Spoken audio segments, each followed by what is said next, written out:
La nuit tombait sur le petit cimetière d'Alada. Le vent glissait entre les tombes, comme un souffle ancien. Tout semblait paisible, jusqu'à ce qu'un pas trouble le silence. Firmin, 23 ans, avançait lentement, une lampe à la main. Il revenait d'une fête, un peu ivre, cherchant un raccourci. Chaque pas résonnait comme un écho dans le noir. Soudain, il sentit son ventre se tordre. Il s'appuya contre une tombe, haletant, le visage pâle. Sa lampe vacilla, révélant un nom gravé, Pierre Commelan. Pris de panique, il se releva d'un bond. Son souffle court, il s'enfuit, sans jamais se retourner. Au matin, Firmin travaillait à l'atelier, distrait.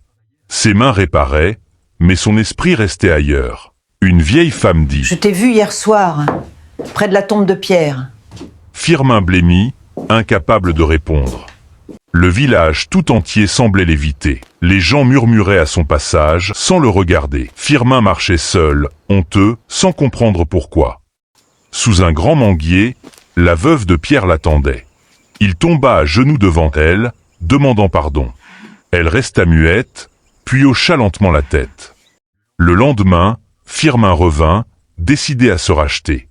Le ciel gris pesait sur les pierres froides. Il posa une fleur sur la tombe, le regard tremblant.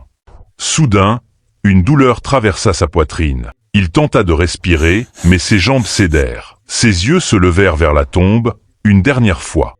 À l'aube, le gardien du cimetière trouva son corps. La lampe torche clignotait encore, posée sur la terre.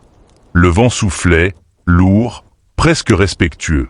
Le village entier se réunit pour l'adieu. La veuve demanda qu'il repose près de Pierre. « Il n'a jamais voulu faire de mal, » dit-elle doucement.